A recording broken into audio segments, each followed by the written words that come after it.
Hi everyone, as you know, we're going to be remote this year, and so I would like to just outline the things that we need to keep in mind as we go ahead and we have our synchronous online classes. So, few things. First of all, before you come to class, it is super important that you have completed whatever the pre-class preparation activity is. It may be something you do over the weekend, or it may be something that you do in the asynchronous day before we meet again.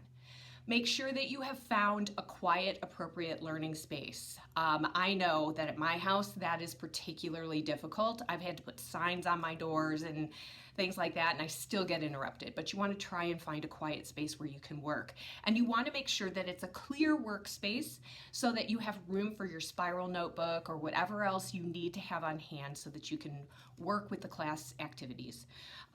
Check your lighting, make sure you look good, that everybody can see you. That's part of the reason why I chose this space, is because it is the lightest space at my house.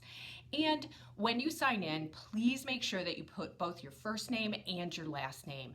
We may not start this year all knowing each other, so it's really important that we can associate a name with a face at all times. So no nicknames or anything like that unless that's something that you are called generally.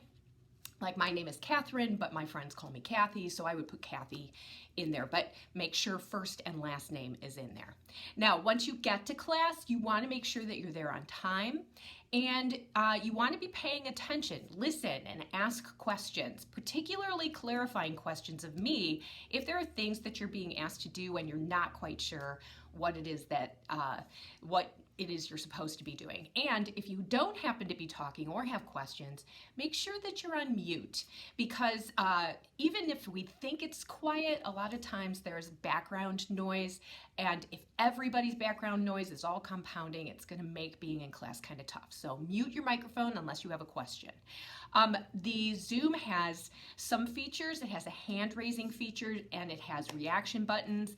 Please make sure that you make good use of that, and make good use of the chat feature if you have questions but don't want to interrupt or want it to be something that everybody knows.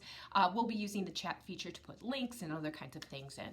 And while you're in class, it's really important that your phone is away from you, okay? It's a huge distraction. I have to do exactly the same thing, is make sure that my phone is away. And then when I'm done with class, that's really one of the first things I do, is go and check and see if anything has happened.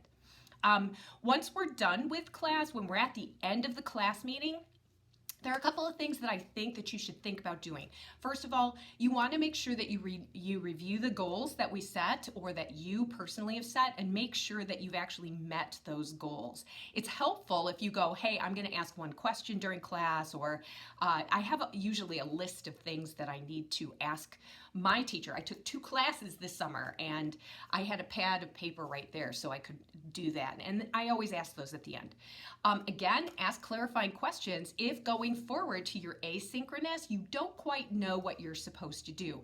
However, it's not the last time that you can ask questions, because remember, I will still have office hours. I have email.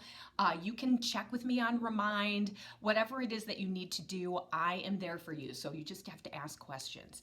And last, make sure that you're clear on how to access whatever documents or websites or what kinds of materials you need and how you get a hold of those, so that you're ready to complete what you need to. And if we all keep all of these things in mind, it's going to become second nature to us. We'll be able to get to know each other a little bit, and these are actually becoming very important professional skills for people. So we want to practice that at all times and make sure that this class helps everybody. So if you have any questions, feel free to email me or text me, but these are the rules going forward to make sure that it's a good experience for everyone.